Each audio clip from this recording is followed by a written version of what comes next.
Hello, this is episode 23 of the Movie Burner podcast, the weekly podcast from Movie Burner Entertainment, where we discuss the latest entertainment news, reviews and share our views. So what's up first, John?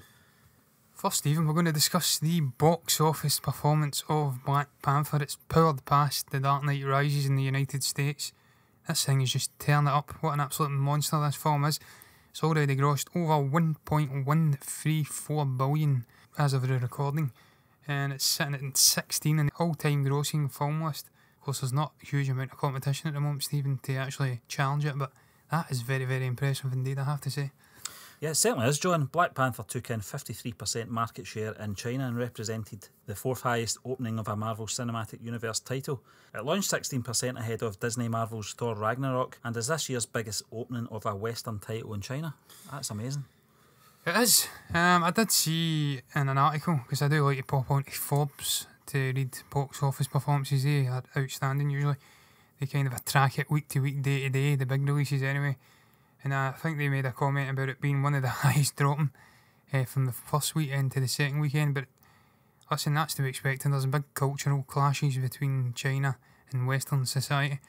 So for a film of this nature to do as well as it has, it shows up some of the criticism people had when The Last Jedi was released, and they slagged the Chinese for not turning up and watching it because it was a Western film. This just proves, much like the Fast and Furious films before, and I'm not comparing Black Panther to Fast and Furious because it's a much better film, but it just shows that if a film is of a decent standard, it can capture the imagination, then they will come out and watch it. Certainly that opening proves that, where it earned 86.7 million in 8 days. That's incredible. But I mean, grossing just short of 600 million at the time of this recording. It's the highest grossing superhero film in the United States. That's some achievement, it really is. And this is just over 4 weeks in both countries. It's become the most successful Marvel film over here outside of Avengers Assemble and Age of Ultron, so it's doing very, very well at the box office. Not surprised, to be honest with you. There's a couple of reasons behind this, which I'll try and get into after I let you back in, Stephen, but it's not far behind those two films either. I think it's only about 11 million and 8 million behind them, both respectively. So it's going to catch them at the rate it's going at. I think it's grossing about 7-8 million a week at the moment. Around about that mark anyway, 6-7 million. It's absolutely amazing, John, isn't it? Yeah.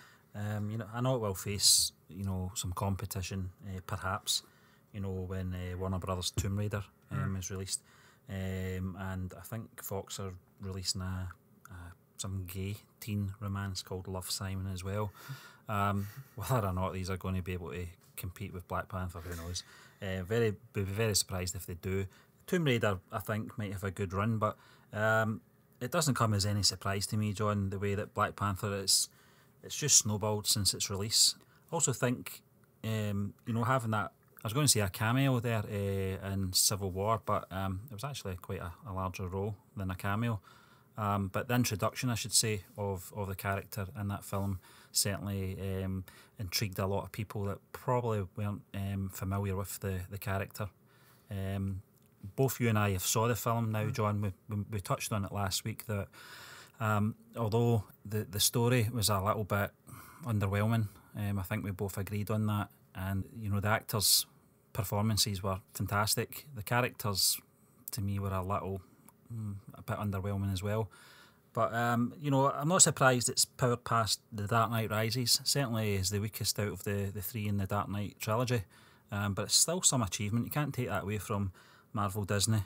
It's one of those films, I think, it's going to span sequels as well because of the success. It's a no-brainer, really. Yeah. And just looking at some of these figures, I can't say I'm surprised. No, as I did say, I think there's a couple of reasons behind it, Stephen. You're correct. I didn't think the story was all that outstanding. I thought it was a little bit weak. There was some outstanding performances. I thought Michael B. Jordan was fantastic as Killmonger. I really enjoyed Chadwick Boseman's performance as T'Challa, Black Panther. That accent, I mean, this guy's not African, and he nailed that accent. I wouldn't have been able to tell. It's scary how good it was. And then also Andy Serkis as well, with his outstanding, authentic South African accent. He was great as well. And I wouldn't say short cameo, it wasn't a cameo, but he was in it for about a third of a film, I reckon, maybe slightly more than a third. I enjoyed Danny Guerrera in it as well. Thought she was great, obviously from Walking Dead. But certainly I think that is one of the reasons why it is doing so well, because there is elements of it which are great, and there's elements which are not so great, but they're not bad either. But I think the second and most important reason behind its success is probably the cultural importance of the release. I think it means a lot to a lot of black people worldwide, not just African Americans, but quite a lot of black people worldwide too. To have such a prominent, high-profile release featuring nearly an entire black cast, that's quite significant, and probably a profound moment for a lot of people. I think you've seen probably the photos of theatres, and they're absolutely packed with people of colour.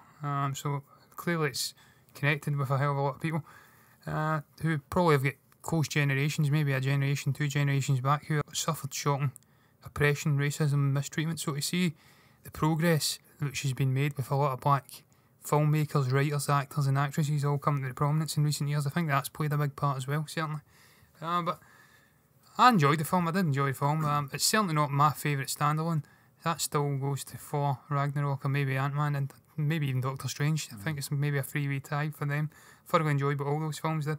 But that's not to say Black Panther wasn't. It's not to say it was a poor film, because it wasn't. It was a very good film, and I think that's probably the main reason for this groundbreaking performance. Just the cultural impact it's had and the way it's resonated with black people. Yeah, certainly, John. You just got to remember as well that Disney, not that long ago released A Wrinkle in Time, and it hasn't made a scratch, on this juggernaut that they call the Black Panther. Listen, it's just been a phenomenal month for this film. It's been a success. Marvel, Disney, I think, must be rubbing their hands here, because they're certainly on to a winner with this franchise, and I'm looking forward to seeing the character and further sequels, but also to see what the character will be doing in Infinity War. We know that obviously we'll talk about in a wee while is the trailer which was dropped, but just from the trailer you can see a lot of the film's going to take place on Wakanda, and that to me was a sensible move, because I thought those were the best parts of the Black Panther film. The visuals were absolutely beautiful to look at. It just added the atmosphere to the film, and it's taken away from what you were saying about the black community turning out in their droves to go and support this film, which is absolutely amazing. Just the character, I love the character that Chadwick Boseman is portraying here. A lot of it is down to the actors. If you take away the sort of social side of things, it's just a great cast. And you mentioned Andy Serkis in there as well. Certainly was a convincing South African accent. At one point he called Johannesburg Joburg. Never heard it called that before, so that was quite a nice little line there. I liked that, but I can only see great things for this franchise in the next few years with sequels, etc., and it's an amazing accomplishment. Yeah, and one final thing I'm going to touch on, Stephen, is just the Wakanda setting in Infinity War. I think that's actually quite a good marketing plan, coming straight off the back of the release of Black Panther. Quite a good decision to set the film in the familiar setting of Wakanda. People will just be coming from watching that film and take it right back into it. That's quite a smart move. One last thing I'm going to say is, what I think about Avatar and holding many grossing records. This film has been #1 for 4 weeks in a row. It's got a bit of competition from Tomb Raider, which, by the way, I've read some reviews about, and apparently it's atrocious. That's not a surprise to me, being a gaming film. So I don't think that's going to touch it. I think it was actually tracking as being slightly ahead of Black Panther. I don't think it will be, though. I certainly hope it doesn't, because if this does remain #1 for 5 weeks in a row, then it will be the first film to do it since Avatar in 2009-10, and I hope it comes back at #1, stays #1 to the 6th week and topples Avatar, because I would have loved that. So you don't think Fox's gay teen romance Love Simon's going to derail it, and John? No, I don't, Stephen. I do not. One final thing I want to say, because I wanted to get this word in, because I've just discovered this word recently and I have to get it in there. As I touched upon with the whole rise and prominence of black filmmakers and stuff like that, and this really being the sort of zenith, I'm going to fling this in here because I just love this word. It's captured the real zeitgeist of all of that, so there you go. I just thought I had to get that out of my system there, Stephen. But moving on, Stephen, I think the next thing we're going to discuss is the Cobra Kai trailers which have released. I say trailers, I think there was one last week, but this is one of 3 teaser trailers that have released. What was your thoughts on the trailers, Stephen? Well, first of all, John, this is something different we're doing here, because for the first time we're talking about a television series here. Yes. But it is based on a movie, so we decided to talk about this, so we can get around it that way. This is set 30 years after the events of the 1984 All Valley Karate Tournament. The series focuses on Johnny Lawrence reopening the Cobra Kai dojo, which causes his rivalry with Daniel LaRusso to be reignited. This is starring Ralph Macchio, William Zabka, Tanner Buchanan and Jacob Bertrand. I love the trailer, John. I've got to say, I'm a big fan of the Karate Kid original film. I kind of go against the grain here because, you know, when people talk about the Karate Kid trilogy, it's not normally it's the first two films they like, and nobody likes the third one. I'm actually different. I like the first one. Thought the second one was a bit boring, and the third one was just so campy. It's actually quite enjoyable to watch. You know, the villain in it is so he's like the twirling moustache man that ties the lady to the train tracks type of villain, you know. It's just it's great, and I think Ralph Macchio at the time was definitely about 3 stone heavier. I think he was probably about 30 as well. Certainly not a kid. But listen, you can't take away from the original. I loved the original. I loved Johnny Lawrence as a villain in this. I thought William Zabka was just perfect for the role, and it's just one of those 80s films that everyone knows, like Gremlins, The Goonies, etc. You know, it's just one of those films that just slots right in there, and it's watchable. It's rewatchable, I should say. Yes, certainly is, Stephen. I think everyone under a certain buff date, probably mid-90s below, has seen this film at some point. The original film, as I've actually not seen Karate Kid 2. Maybe I have, I don't know, and I forgot, but I've certainly not seen Karate Kid 3. I've definitely seen the original though, and it was a very good film. Different, I'll give it that, but a very good film. I agree with you about the character of Johnny. I thought he was quite a good villain. I've seen a couple of videos because I knew we were going to be discussing this, with a slightly different opinion on the two main roles. Some think Daniel was actually the villain in the original Karate Kid, even though he was a victim of bullying. They think he was the villain and that Johnny was a misunderstood chap. So, but I'm not getting on board with that. But I'm going to get into this later about the whole bullying thing, and one thing I don't like about this trailer, but certainly I liked the little Easter eggs that flung in there, like the skeleton suit in the party.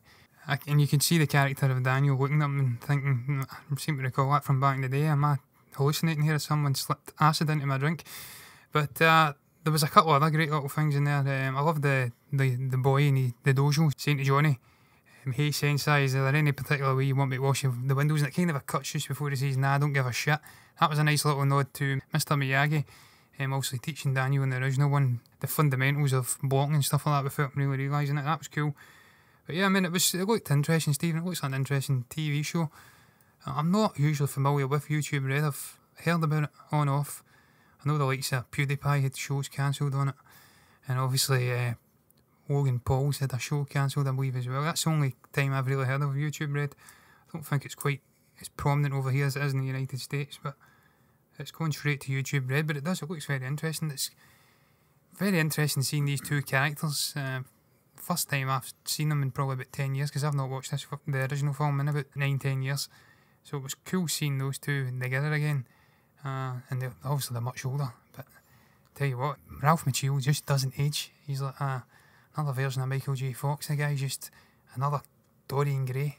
It's weird. I think he's about 56 or something now, which is outstanding. You know, when I saw the trailer, that was the first thing I noticed about Macchio and Zabka. They've really looked after themselves. William Zabka did appear in a few episodes of How I Met Your Mother, as I recall. I don't know if he was playing himself or Johnny Lawrence. I can't really remember. I wasn't a big fan of the show, but I do remember he appeared in that. He also appeared in 1980s television series The Equalizer, starring Edward Woodward. I think he was the Equalizer's son in it. And I also remember he played the boyfriend of Audrey Griswold in National Lampoon's European Vacation. It was a very short cameo, but just one of those guys that, you know, with that bright sort of yellow blondie hair of his, you know, he's certainly, you know, a standout. The Cobra Kai is a 10-episode half-hour series that will see Ralph Macchio reprise his role as Daniel LaRusso and William Zabka return as Johnny Lawrence. As we talked about, Macchio and Zabka are executive producing the series with John Hurwitz and Hayden Schlossberg. Hurwitz and Schlossberg, whose credits include Harold and Kumar Go to the White Castle, wrote it with Josh Heald of Hot Tub Time Machine fame. There is no release date, as you said, John. It is on. It's going to be on YouTube Red soon, but as of yet, there is no release. Yeah, one little thing I'm going to discuss is the kind of a behaviour of Daniel in the trailers. He's kind of acting a bit of a bully in it himself. He's kind of like flipped roles. Johnny's just trying to reopen a karate school for kids. I believe kids that maybe were getting bullied, like Daniel was back in the original. For some inexplicable reason, Daniel's dead set against it. I know it's Cobra Kai and he's getting bad memories, but totally inexplicable to me that why he wants to stop this. I can't get my head around it. And certainly it's kind of summed up, that bullying aspect in the car dealership scene in the trailer, where his colleagues saying, "Oh, is this the guy whose ass you kicked?" And he replies with, "Well, if you want to get technical, I kicked his face." It was quite funny, I have to say, but he's been a bit of a dick in it, I have to say. And I've seen a couple of comments, some siding with Daniel, some saying Johnny's quite right to open the school up, we don't understand what's going on here. But it's an interesting trailer, and I certainly will give it a bash when it comes out. I think winning that tournament twice probably wet his head, John. Or perhaps Mr. Miyagi just isn't around to discipline him anymore. You know, sadly, Pat Morita, passed away. I think it was over a decade ago now. I'm not laughing at that, by the way. I thought it was recently, and then it just sprung to my head. It was a long time ago. But it does open up thoughts on if anyone else from the original film will, appear. Martin Cove, who played Kreese, he was sort of a pantomime villain in it. Mm-hmm. He was the master of the dojo back in 1984. You've also got, Johnny's sort of, cronies, Bobby and Tommy and Dutch, who was played by Steve McQueen's son, by the way, Chad McQueen. Whether or not they'll turn up, I did hear that. I can't remember the guy's name. He was the villain in the third movie. He was sort of Johnny Lawrence of the third film. Was very keen in reprising his role. Can't say I'm surprised because I don't know what he's been in since. So, this does look like it's going to be a successful television series. Hopefully, I certainly hope it is a success, because I did enjoy the original movie, as I said. The characters in it were enjoyable to watch as well, and I wish them all the best with it. Yeah, Johnny kind of reminded me of a Biff Tannen type of villain, when he was kind of a bit of a goon, but you know what I mean? He had that Biff vibe off him, I don't know why. But just moving on, Stephen, this is going to be interesting for you, I know. We're going to discuss the Fantastic Beasts, The Crimes of Grindelwald trailer. You're a massive fan of Harry Potter, aren't you, Stephen? Well, listen, John. It's my job to put these things, the content of the show together in, and I would be terribly ignorant not to include things that perhaps don't take my fancy. But I watched this trailer, and I've got to say it looks amazing. And I said to you earlier, John, I watched it about 5 times and I still don't know what the hell's going on. But listen, I'm all game for, let's talk about stuff I don't know about. But no, this seriously, this trailer looks absolutely stunning. I'm not really up on the whole Fantastic Beasts. I've not seen the first film. Incidentally, I'm pretty sure this was your first ever movie review, wasn't it, John? It was, yes. Yeah, way back in the day. But just looking at the cast, absolutely outstanding when you look at that cast of Catherine Waterston, Johnny Depp, Zoe Kravitz, Ezra Miller, Eddie Redmayne, Jude Law. The list just goes on, John. Yeah, I mean, I completely agree with you, Stephen. This trailer, for me, was tremendous. I enjoyed it from start to finish. I thought visually it was absolutely stunning. I mean, there is something about these films that's just magical. The music has that spine-tingling vibe off it. All the films did have that. And certainly the period setting seems to aid that, with, I believe it's the mid-1920s, 1926. The costume designs are incredible. Jude Law looks dapper as in it, with that cord slim coat and the whole waistcoat thing going on. Eddie Redmayne's back rocking that tremendous blue coat. There's some amazing attention to detail in the set designs, the locations and the CG. I think Dumbledore was actually an eagle-eyed Potterhead, if you want to call him. I actually spotted it as well, because I am a Potterhead. Don't know if I want to be admitting that, but I am. Dumbledore was actually in the Defence Against Dark Arts class when he was getting interrogated early on in the trailer. That was quite cool. It must have been a different class back then, but that was a nice little nod. I enjoyed that. Now, this trailer has created a bit of controversy for a perceived plot hole that was unearthed in it. The plot hole lasted all of a second in the trailer. and it's basically centred around the Ministry of Magic, wizards operating onto the bridge outside of Hogwarts. Now, it was always implicitly stated in the original Harry Potter series and in the books that you couldn't operate into Hogwarts. Now, operate, if you don't know what that means, is basically just meaning teleporting using magic, because the school was surrounded by a magical barrier, so this created a whole host of controversy. But these so-called fans clearly like to forget that Dumbledore done it in the original films. He done it in Half-Blood Prince. The same spells were practised in the Great Hall, and this is the 1920s. This is set about 70 years before the time of Harry Potter, so it's quite possible that this spell wasn't in place and they put it in after the antics of Grindelwald, who was quite a notorious evil wizard. So I don't quite understand the controversy, and certainly I believe one of the actresses who's been cast has come out and says that they know all about it and that it's deliberate and that no one knows more about the Harry Potter universe than J.K. Rowling and David Yates, so they know what they're doing. Get a grip of yourselves, basically. But I completely agree. But yeah, I mean, I enjoyed the trailer. I'm going off on one here, Stephen. There was a whole host of little Easter eggs in there. Certainly one about Ezra Miller's character, who's Credence Barebones. He's been unveiled as a potential Lestrange. Again, if you don't know who that is, it's a very famous evil wizarding family in the original Harry Potter books. Notorious family full of pure blood wizards. So that was very interesting. I loved Ezra Miller in the first film. Just think he's a great actor in general. Really pleased to see he's coming back. Jude Law looks amazing. Johnny Depp, despite all the controversy about the whole domestic abuse and him being cast, looks amazing in it as well. We get a brief shot of him, kind of looking a little deranged with the long hair and the kind of a multicoloured eye thing going on. I mean, it just looked amazing. Eddie Redmayne's back. Thought he was great in the first film. Certainly they look to begin down that darker route with this trailer as well. One of the things I did like about the first Fantastic Beasts was dark elements which were lifted with comedic moments featuring the animals and the Kowalski character who's coming back as well. So yeah, it seems to be going down that darker route and I'm really enjoying that. So really looking forward to this one. Really looking forward to it as a Harry Potter fan. You know, you definitely are, John. I know that. Just going back to the trailer and its score, that's what stood out to me, John. I know James Newton Howard did the 2016 Fantastic Beasts and Where to Find Them. Yeah. I've got to say, I think it might have been the last part of the score on the trailer reminded me a lot of Avengers. Yeah. I don't know if it reminded you, because the first thing I did when I saw the trailer was check to see who the composer was, and I was convinced it was Alan Silvestri. Yeah. But nevertheless, it's James Newton Howard, who has recently just composed the score for Red Sparrow, starring Jennifer Lawrence. And I think last year he did Roman J. Israel Esquire as well. Yeah. But he's no stranger to, you know, the franchises. He was also the composer on like the Hunger Games franchise, etc. And I think he did one of the Bourne films as well, the Jason Bourne films. I can't remember what one it was off the top of my head, but certainly the score really does add that atmosphere to the trailer.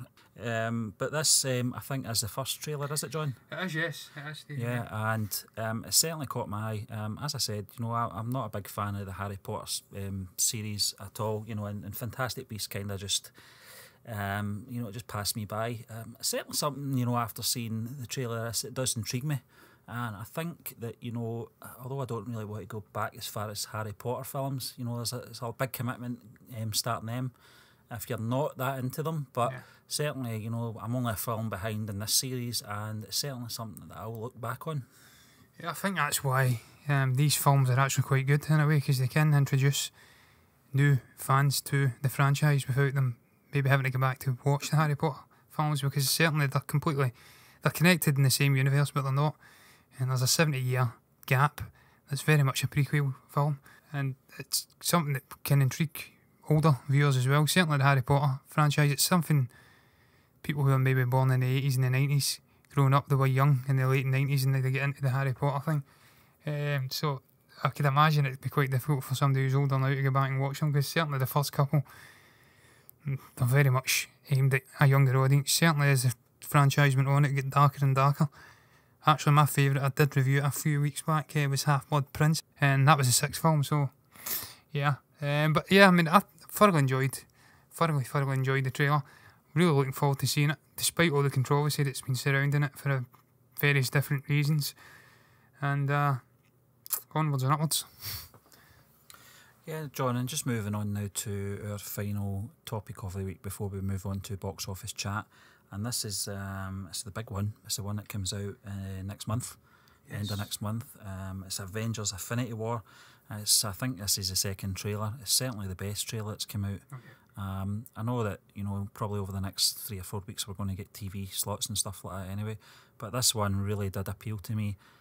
Before we get into it, I think what we should do, John, is we should do maybe not a scene by scene, because we don't want to blow the pants off people, because the time this podcast goes out, you know, most people would have saw this anyway, but certainly give our opinions on this trailer. The one thing that I really liked about this one was that it really did give us more invested time on Thanos. Yeah. And one of the things that, you know, that really made me think was about the characters within the Marvel Cinematic Universe, and particularly Tony Stark, who's been there from the very start. Was that for us, the audience members, Thanos has been in the background. You know, he's been in all these post-credit scenes and stuff like that. You know, he's turned up on Thor and etc. Guardians of the Galaxy, obviously. Guys like Tony Stark don't really know who this guy is, you know. And that really did, you know, when Tony Stark asked the question, who is he again, you know, it does make you realise that most of these characters don't know who he is. Yeah, I think the first time we seen him was maybe the first Thor film, is that right? Post-credits, when Loki goes and gets the Infinity Stone off him. That's right, man. Kind of betrays him, and we'll get into that shortly. I think that's going to come back to bite him big time. But yeah, I mean, I completely agree with you. Thanos, they definitely had to go more in depth and kind of get and show people the mindset and what this guy's all about. Because certainly the guy's a world killer on his own. Certainly if he manages to get all those Infinity Stones, he's going to wreak utter chaos. And I don't think the Avengers are any of the hero characters out with maybe Gamora and the Guardians and Loki, and maybe Thor as well, because he probably knows of them. The vast majority of them probably aren't aware just what the hell they're coming up against. And I think they've done that, especially for non-comic book readers like me. I'm aware of Thanos because I've done research. But for the general public who don't read comics, this was really important to get it across, just how strong, how big and how intimidating this guy actually is. And I have to say, that scene, he pops up with the gold armour and the helmet, Jesus Christ, he looked utterly incredible. Just the size of him. That flashback scene, which we will get into, just the size of his hand, unbelievable how big he is. But other things I loved about it was the intermingling of the Guardians cast with the Avengers. I just thought that was great. Just seeing all the Marvel, the work over the last 10 years all weaving together, it's just a pleasure to view. The work they've done, it's just been incredible. Just the shots, just that opening shot, Stephen, it was just unbelievable the way it twisted around and you see that light in the sky. It was just stunning, absolutely stunning. Yeah. What do you think that is, John? Because I had my own theory that well, I'll let you in with yours, what you think that's coming, you know, through the atmosphere. I'm not entirely sure, Stephen. It could be Thanos making his arrival, or it could be the Guardians before. I'm not too sure. Well, I actually thought it might have been Banner. You know, from the end of Ragnarok, that's where they were headed, and I just thought perhaps maybe this is the beginning of the film. Yeah. I don't know. You know, sometimes trailers they don't do things in order of the film anyway. But Yeah, that's true. This certainly looks like a shot that might be perhaps at the beginning of the film, and then we see that overhead shot, John, of Banner, Black Widow, and we see War Machine in there, played by Don Cheadle as well, in an overhead shot. Not really sure where that is, John. It seems almost certainly to be on top of a skyscraper or something like that, Stephen, just judging by the way they're looking up. Again, this might be cut together to throw us off the scent, but... And then we cut to, I think it's Doctor Strange's, that outside shot of his, that circular window. Certainly is a strange looking building. And then we cut to Tony Stark and Gamora. And that's when we get that line where she's kind of saying, the entire time I knew him, he only had one goal to wipe out half the universe. And if he gets all the Infinity Stones, he can do it with a snap of his fingers. That was a great line. I really enjoyed that. It kind of, again, just hints at the closeness of Gamora's character to Thanos. She's been with him since she was a child. Also, she was stole away from her planet. And we kind of see that in the flashback. So she knows the true intent of him. She knows all about him. She's really inside his mind. So I think she's going to be key. in this film. I really do. I didn't until I saw this trailer, John. Got to be honest. And just talking on the visuals of Thanos, just going back to a couple of minutes ago when you were talking about the visuals, they certainly have improved on that first trailer. I thought he looked a bit plasticiney in the first one, but certainly they've cleaned that up. The other thing that, just staying on the Thanos character here, is that a lot of people's concerns are, what is his purpose, what is his end game here, and we do know that now, that it's he's looking for these stones to basically wipe out half the universe as a part of a mass ethnic cleansing, if you like. It's always good when you know what your movie villain is all about and what their intentions are. They're not just going to be bad because they're bad. They've obviously got a reason, and we certainly got that from this trailer. He's called the Mad Titan, so the Mad Titan. So come on, he's crazy, and his intent is to wreak utter chaos. I certainly am not a comic book reader, so I'm not fully aware of what's kind of his driving purpose, but certainly it does look to be one to wreak utter chaos. And of course, Peter Parker's in the film as well. He's flying about numerous times. He's so cool on this. I loved every part of him in this trailer. We also get to see Iron Man with a couple of new technology things going on. Certainly it looks as though he's created a new suit for Peter Parker as well. And just the back and forth between Parker and Doctor Strange, and the back and forth between Parker, Iron Man and the Guardians, it's just so cool. And then also you've got all the Wakanda elements in the trailer as well, with him meeting Captain America and all of the other Avengers. Certainly I believe in Civil War they were on different sides. I think they were fighting, so it just shows you that they really are all buckling together in the face of this greater threat, so that's really cool. Another thing I noticed as well, John, and I could be wrong, sometimes trailers do lead you up the wrong path, but it certainly looks like the teams are being split into maybe two or three teams here, where you've got Strange, Peter Parker, Iron Man, and as we'll see in a little moment, Star-Lord as well. And then you've got Captain America, Black Widow, the Incredible Hulk in there, on Wakanda, as you said. It seems like they're splitting up, their team to deal with certain scenarios. Yeah, well, also you've got the Black Order, Thanos' group of elite hitmen, if you'd like, and they're going about doing his bidding. He's obviously doing more important things. He's probably leading attacks in certain places, but he's got these four, I believe it's four anyway, characters going about doing different things. And I think certainly in the comic books, one of them I think is called the Black Dwarf, but he's about 7 foot tall. It's strange. I think in the comics he actually goes and leads the assault on Wakanda, so I think that kind of maybe follow that loosely. And obviously I touched upon it earlier with the intermingling of the Guardians characters with the Avengers. You just get a hint of that humour you just know you're going to get in this film when Chris Pratt's Peter Quill character meets Tony Stark for the first time, and he says it's a good plan but it sucks, maybe you should let me do the planning and it'll be a good plan. And then Tony Stark's just looking into the distance, not really disbelieving what he's hearing, and it's an amazing scene really, and it's kind of a pan into Peter Parker, and he's looking on with amusement as to what's going on in front of him. Brilliant scene. Can't wait to see those little bits of humour which are going to alleviate some of the darker tones in this film. It was one of the things I looked forward to, John, was the meeting of Tony Stark and Peter Quill, because although they come from different backgrounds, their personalities are very similar. There's a lot of humour in every scenario. It doesn't matter how deadly the scenario will be. They never changed their character, if you like, and it was just a great scene. This was one of the things that that annoyed me about. I don't really want to get back talking about Star Wars at the moment, but the humour in The Last Jedi really bugged me at times. And we've heard a few people saying it belongs in a Marvel film. This is the type of humour we're talking about. That scene between Quill and Stark is so right for Marvel films, and it certainly it made me chuckle when I watched the trailer for the first time. And just moving on, we go back to Wakanda, and there is a scene coming up which we'll talk about briefly, but before that there was a scene with Thor, in the lightning. I don't know where the actual setting was. I'm not really sure where that is, John. Well, I think I actually touched upon this in a previous podcast, even where he actually goes away with the Guardians, I think earlier in the film, to find and forge a new weapon, because obviously Mjolnir gets destroyed. So I think this is him going to the forge to really take up the mantle of being the god of lightning. And that was such a cool scene, seeing him grasping this axe. I can't remember the name of it at the moment. We also get to see, was it the Hulk Smasher? I Yeah, can't the Hulk remember Smasher, what yeah. that suit was called, the Iron Man suit, but that's back. I'm glad to see that back because that was quite an iconic suit in the Age of Ultron. Yeah. And we also get to see there's the cape from Thor as well, but there's a shot that really took me by surprise. I don't know if you noticed it, John. It was of Rocket Raccoon from the Guardians. For the first time, it's the expression on his face, John.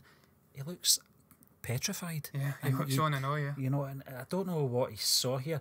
I don't know if it's Thanos. I don't know what it is, but we kind of got hints in Guardians 2 that, Rocket was manufactured in some fashion. Yeah. And I'm just wondering if perhaps Thanos has anything to do with that, because certainly as a concerned look in his face, it's something I've never seen from the character before. Yeah, he's such a little cocksure little of a guy, isn't he? But obviously after that in the trailer we do get that flashback scene of Gamora putting her hand on Thanos' finger. I mean, Jesus Christ, it just gives you a sense of scale. She's grasping his finger. The guy is an absolute monster. He's so big. And we get to see his guards. I forget the name of them, but they are just utterly huge as well. And I think this is going to be key for this film. I really do. I think Gamora is going to be the key to his undoing, seeing him meet his untimely end. I think just the closeness, I think he has got a soft spot for the character. I believe in the comics it's actually Nebula that actually takes him down, but I think it works better with Gamora. Certainly the way they've been playing her up in the heroic way. Nebula's not really had much screen time in comparison to Gamora. I think Gamora's going to do a role reversal. And after that, Stephen, we get to see Thor kind of getting his head hold. A lot of people thought he was getting it squeezed. I don't think he is. I agree with an article I read where they think he's getting his head held to kind of a look upon Loki. I think this is early on in the film, and I really do think Loki is going to get done in. I really do. I think Thor's being forced to watch him. Right after it, you get to see Loki standing with the Black Order, and I think he gets the Tesseract took off him. He destroys it. He takes the Space Stone, and then I think he kills him just because he's betrayed him. He was meant to destroy the Earth for him. And I think he's going to kill him and make Thor watch it, which will be sad because I love Loki and I certainly love Tom Hiddleston's performance. He's such a sly, devious git, and it'll be sadly missed if he does die, but it certainly looks that way to me anyway. Yeah, and then just the next scenes is there's this big battle, happening in Wakanda. What does this remind you of, John? It reminds me of the Phantom Menace, but a much, much better version with much better CG. And certainly I think this looks amazing as well. I think this kind of proves just how advanced the Wakandans actually are. I mean, the technology is incredible. It's holding them off. And I think the reason Wakanda's so key to this, a lot of people have been asking what does Thanos want in Wakanda. I think it's clear that the last Infinity Stone is in Wakanda. I think the Soul Stone's there. I think it maybe plays a part in T'Challa and all the other kings of Wakanda kind of have been imbued with the power of the Black Panther. I think that's where it's coming from. I think it's the Soul Infinity Stone. So I think that's why most of it's taking place there. Certainly I think a group, or maybe all of them, converge on Wakanda because of the protective barrier, and they can maybe hold them off for a while till they get set up and ready to fight back. But I think a lot of it's down to the Infinity Stone as well. I also like the spin on this from the Avengers' point of view, that they're going to use the stones against Thanos. I think that's quite a clever move. Yeah, he says that in the trailer. And then just moving on, John, this is another scene that stood out for me. It was like a torture scene involving Doctor Strange with one of the members of the Black Order. You know who it is, John, don't you? Yeah, it's Ebony Maw, and I think that's the coolest part of the trailer for me. I just thought that was amazing, the little shush gesture he does, and he's getting all those little shards projected into him. Certainly I think he's able to kind of manipulate minds and get the thoughts out of people, so he's such a cool character. All of those Black Order characters look amazing. One of them's got a staff. I think we see Captain America grasping it in one of the earlier trailers. I mean, these individual people from the Black Order could quite easily be their own villains in separate Avenger films, so it's quite something that they are just underlings to Thanos. It just shows you how epic this film's going to be. And then we see again just the sheer brute power of Thanos, where he's kind of just putting his hand down and kind of playing with Captain America, who's always been seen as one of the strongest Avengers. And he's kind of smirking when he's just squeezing his hand. It's like a plaything, I think. One person says he's probably using about 5% of his power there, and he's just playing about with Captain America. It's just, it's terrifying. Yeah, I still think that Thanos is surprised with the strength of Captain Yeah, America probably, there, yeah. but you know, as you say, John, he's definitely toying with him. You can tell by the expression on his face that he's certainly enjoying the moment more than Steve Rogers is. Yeah, and interestingly, it does look as though it may be in Wakanda as well, so certainly it looks as though Thanos does break through eventually and we get some sort of a show-off. I just can't wait to see this film. I just think it looks unbelievable. 10 years of work, and it looks incredible. And then obviously that end scene is just, that was amazing. That just typifies the humour that we're going to get in this film with Doctor Strange meeting Peter Parker, I believe probably for the first time, and then Peter Parker says, "Hi, how you doing? I'm Peter," and Doctor Strange replies with, "I'm Doctor Strange," and he's like, "Oh, we're using made up names." He's like, "Well, in that case, I'm Spider-Man." It's just a little look he gives. It's amazing. Doesn't realise his name's Stephen Strange, but it's just they just know how to, you know, add the right amount of humour into these films, you know, and it does lighten some of the sort of sombre tones of it. But I'm on board with this. I have been since you know, they announced the phases. One of the conventions feels like an eternity ago now. Yeah. It really does make you wonder where it's going to go after this. Obviously, you know, there's going to be sequels. We've got Ant-Man and the Wasp coming out, and there's going to be another Guardians involving Sylvester Stallone, etc. And we're getting another Avengers as well. Another Avengers 4, I think it's titled at the moment. Whether or not that'll be you interestingly, did they film them together? I know there was talk of them filming them both together and releasing them at different dates. I wonder if they actually did I'm that. not sure, but it does beg the question who's coming out of this one. You know, you touched on Loki there. It doesn't look like he's going to come out of this one alive. I'm thinking perhaps Iron Man as well. Yeah, could be. This could be his curtain call. Yeah, and certainly I think Vision's going to potentially meet his end as well. It's kind of getting heavily hinted at, though maybe that's a double sort of a bluff from Marvel and the Russos. So maybe he isn't going to meet his end. I don't know, Stephen, but certainly all of the Avengers aren't getting out of this alive. There's going to be casualties in this. It's just how many and who's going to cop it, really. Yeah, I mean, I know that Jeremy Renner wasn't billed. Yes. He wasn't billed on the poster, or there's no sign of him in the trailer. And he definitely is in the cast for this. Whether that's just IMDb playing with us, you know, similar to Han Solo would appear in The Last Jedi, although we know what happened to him.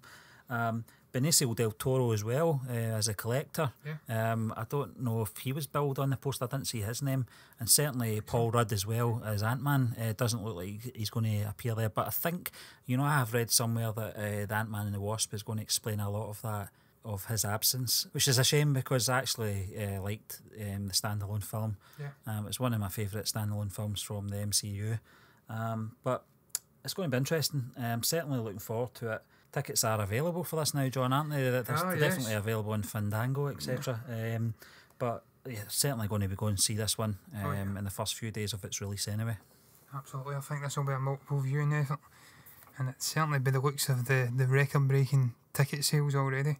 It's going to be an absolute monster. I hope this tops Avatar in the top box office. I don't hate Avatar, but I just think it's undeserving of that top spot because it wasn't that great a film. It kind of utilised both its gross on the 3D gimmick at the time. It's not that good a film, and I hope this tops it because it certainly looks like it's going to be a great film. But just moving on, Stephen, to the final part of the show where we just discussed the week's box office. We just call it box office chat. We break down the top 10 films in the UK box office for the previous weekend. 4 weeks it's now. Number one is Black Panther. We've already spoke about this, John, earlier on in the show. Grossing 40 million overall in the UK and earning 3.1 million over the weekend. There's not really much more we can say about this film, John. No, there isn't, Stephen, and we won't. We'll move on swiftly to number two, and this is another film where we can't say much about because we've talked about this endlessly. It's A Great Showman. It's still there. It's grossed 1.58 million. It's shown in 556 theatres. It's been out 11 weeks. Jesus Christ, 11 weeks and it's grossed 36.8 million. And we've been talking about it for 11 weeks now. We've been talking about it a lot longer than that, Stephen. In fact, you know, I just said to you off air there, John, that, you know, looking at the top 10 this week, there's going to be a familiar theme, and I think a lot of this is to do with the Academy Awards, a resurgence of certain films, which we will get to. But just moving on to number 3 this week, in its second week in the box office, earning 1.2 million, is Red Sparrow. Yes, it's grossed 4 million total. It's shown in 561 theatres. I've still not went to see this film. I probably will get round to seeing it. I'm not entirely convinced that I will, but I'll try and get to see it. But yeah. Yeah, and just moving on to number 4, John, is Game Night. Now, this came into the box office last week. This is a comedy. It's just earned under $1 million this weekend, and it's grossed 2.6 million. Yes, it's been out 2 weeks, as you said, showing in 494 theatres. It's up 25 for the week. I don't know a huge amount about it, Stephen. I know it's about a games night. It's kind of a crime mystery thing going on. It looks interesting enough. It's doing okay for a film of its size. Can't imagine it would have had the biggest budget, although it is from Warner Brothers. But yeah, just moving on to number 5. We're getting through this quite quickly this week, Stephen, aren't we? Ladybird has grossed 700,000 for the weekend. It's shown in 518 theatres, and it's earned 3.9 million. It's doing quite well. Yeah, there's not much more we can say about this either. You know, I did a written review of this and an audio review not that long ago, John. It's just one of those films that you know, everyone can enjoy. It's certainly quite a broad coming of age type film, but it's got a few wee twists in there as well that'll keep you entertained. But just moving on to number 6 this week, it's Finding Your Feet. It's earned 600,000 at the box office this weekend, and this is a comedy drama romance starring Timothy Spall, Joanna Lumley, Imelda Staunton. We talked about this last week. The cast, it's quite a very good cast. This came out just at the tail end of February. Seems to be doing okay. Yeah, it's grossed 3.5 million total. That's doing sterling for the size of film. Much like Game Night, I don't know a huge amount about it. Much like Game Night, it's probably a fairly small, modest budget, and it's doing very well. It's doing very well indeed. And yeah, I don't know what else to add to that, Steve. Yeah, my famous last words, I think, last week was The Shape of Water will not be in the top 10 next week. It's certainly doing better than it was last week. I think it was at number 9 or 10 last week. Yeah. It's now at number 7. It's earned another 600,000 over the weekend, totalling 6.4 million gross. Yes, it was at number 10 last week, and it's went up 3 spots this week. It's actually went up 31.8%. Certainly that seems to be a bit of Oscar push. Right, so sadly at this point we actually encountered some technical difficulties whilst trying to edit the show afterwards, thanks to a glitch in Adobe Audition. Thanks for that, Adobe. Basically, the last 5 minutes of the show was lost. So now I'm going to rattle through the last 3 or 4 remaining films in the top 10 UK box office for the weekend 9th of March to the 11th of March. Stephen sadly is not able to return for this little impromptu post-recording session, but by hook or by crook we'll get there. Now I've just went on to state in regards to The Shape of Water, which is sitting at number 7 this week, that its semi-resurgence was really as a result of a successful night at the Oscars, where of course it picked up many awards. But it's a very good film, and I'm absolutely delighted to see that it continues to add coffers to the old metaphorical piggy bank, because it thoroughly deserves it. But just moving on to number 8, we have got Coco at number 8, and earning just over 500,000 for the weekend, and totalling 17.9 million gross. It's been out for 8 weeks, and we've discussed this one for a number of weeks now as well. As I said, it's been out for 8 weeks. It's a great little animation with a very infectious score and a heartwarming story, which of course explores quite complicated themes for its genre. Again, much like Shape of Water, fully deserving of the money it's earned so far. But just moving on to number 9, this week we have I, Tonya, down 1 place from last week. It's grossed 407,000 for the weekend, nearly 408,000 actually, and taking its total gross now to a lacklustre 2.8 million. It's been out 3 weeks, it's showing in only 399 theatres. Now, I touched upon this briefly last week. Despite there being a lull in new releases and a real lack of any major competition out with the juggernaut that is Black Panther and the newly released Red Sparrow, this film isn't doing very well. And this is just, it's down to one major reason, and that is that some films just don't connect with UK audiences in other countries the way that they will in perhaps the US. Ice skating just isn't anywhere near as popular over here, and that has really been reflected in the performance at the box office. Likewise, Tonya Harding's story is not one which is probably well known over here either. It was a very good film though. It had 2 great performances from Margot Robbie and Alison Janney, And I did find it very interesting, the little insight it gave us to the crazy life and upbringing of Tonya Harding and the rather deranged manner in which ice skating panders to, I wouldn't say elitist families, but rich families who have got access to better outfits and obviously have quite a bit of sway in the sport. But it's not done good enough. You can't polish a turd, and its box office performance is most definitely a turd. Now moving on to the final film which rounds up the box office for this week, and it's Three Billboards Outside Ebbing, Missouri. Now this is one of, if not my most favourite films in the last 6 to 7 months. It's just a smashing film that I've seen 3 or 4 times now, and I did mention last week and in my review as well that it does have that major Shawshank vibe to it, and in that I can go back and see it several times and it never really loses its impact or enjoyment for me. That is a very rare commodity indeed, so hats off to Martin McDonaghy and the crew and the cast, because they've done very well. In terms of its grossing, it has grossed $363,000 for the weekend.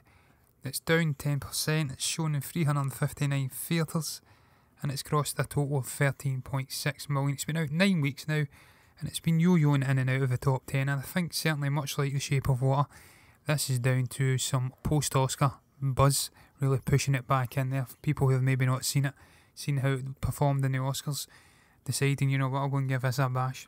And I'm pleased it's earned what it's earned. It's done very well. And that really just rounds up this week's box office chat, and indeed episode 23 of the Movie Burner podcast. I almost feel like the guys from Cool Running at the end when they were carrying the bobsleigh across the line. But like I says, by hook or by crook, we would get there, and we did get there. We'd like to just thank you once again for listening to the show, and we'll be back next week to do it all again. Remember guys, if you're enjoying the content we're putting out, then do subscribe to us on YouTube, iTunes and Google Play, whilst also giving us a little follow on Facebook at Movie Burner Entertainment and on Twitter at Movie Burners. You can also catch up with all the latest reviews we're putting out on the Movie Burner blog at movieburnerintertainment.org. Until the next time, goodbye.